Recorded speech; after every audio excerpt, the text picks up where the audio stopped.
اسلام نے شروع ہی سے یہ حکم دیا کہ جب تم آپس میں ملو تو سلام کرو، اور اس کی فضیلت نبی علیہ الصلوۃ والسلام نے فرمایا لا تدخلوا الجنت حتی تؤمنوا، تم اس وقت تک جنت میں نہیں جا سکتے جب تک تمہارا ایمان کامل نہ ہو، ولا تؤمنوا حتی تحابوا، تمہارا ایمان اس وقت تک کامل نہیں ہو سکتا جب تک تم آپس میں ایک دوسرے سے پیار نہ کرو، ایک دوسرے سے محبت نہ کرو۔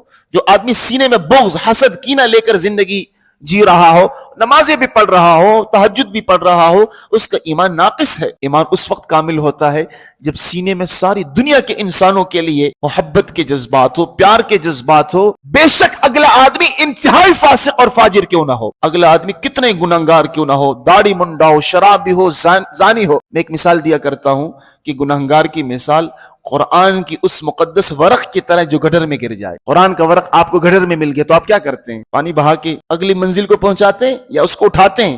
مسلمان آدمی قرآن کے ورق کو کسی گندے ڈھیر پر دے کے، کسی کچرے میں دے کے اس کو اٹھاتا ہے، صاف کرتا ہے، چومتا ہے اور کسی اچھی جگہ اس کو رکھ لیتا ہے۔ تو گنہگار آدمی کی مثال بھی قرآن کے اس مقدس ورق کی طرح ہے۔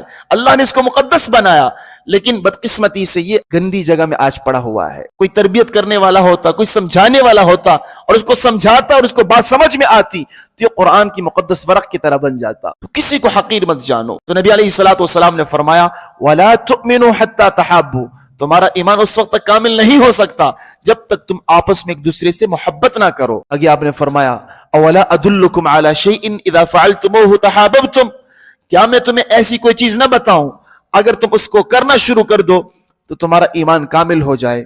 آپ نے فرمایا افشوا السلام بینکم، سلام کو خوب پھیلاؤ۔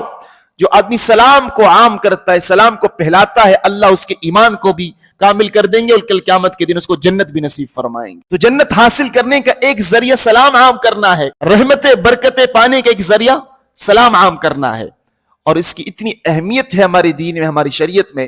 نبی علیہ الصلوۃ والسلام نے جب مکہ چھوڑا، آپ نے مدینے کی طرف ہجرت کی، اور ہجرت کے بعد آپ نے جب اہل ایمان کے درمیان پہلی تقریر کی، اس پہلی تقریر میں آپ نے جو پہلی بات کی، اہل اسلام کو سلام کی ترغیب دی۔ ایھا الناس افشوا السلام بینکم، آپس میں سلام کو عام کرو، واطعموا الطعام، لوگوں کو کھانا کھلاؤ، وصلوا الارحام، اور رشتے جوڑو، رشتے توڑو مت، وصلوا باللیل والناس نیام، جب لوگ سو رہے ہو تم تہجد کے لیے نماز کے لیے اٹھ کے نمازیں پڑھو، اللہ کو راضی کرو۔ علامہ شبیر احمد عثمانی رحمت اللہ علیہ فرماتے ہیں کہ مسلمان کے تین وطن ہیں، ایک وطن جسمانی ہے، ایک وطن ایمانی ہے، اور ایک وطن روحانی ہے۔ وطن جسمانی تو ہر انسان کا وہ جگہ ہے جہاں وہ پیدا ہوا ہے۔ آپ باجوڑ میں پیدا ہوئے ہیں، میں کوئٹہ میں پیدا ہوا ہوں، کوئی کہاں پیدا ہوا ہے، کوئی کہاں پیدا ہوا۔ ایک ہمارا وطن وطن ایمانی ہے، وہ مدینۃ الرسول ہے۔ مدینہ ہمارا وطن ایمانی ہے، وہاں سے ہمیں ایمان کی نور ملا ہے، وہاں سے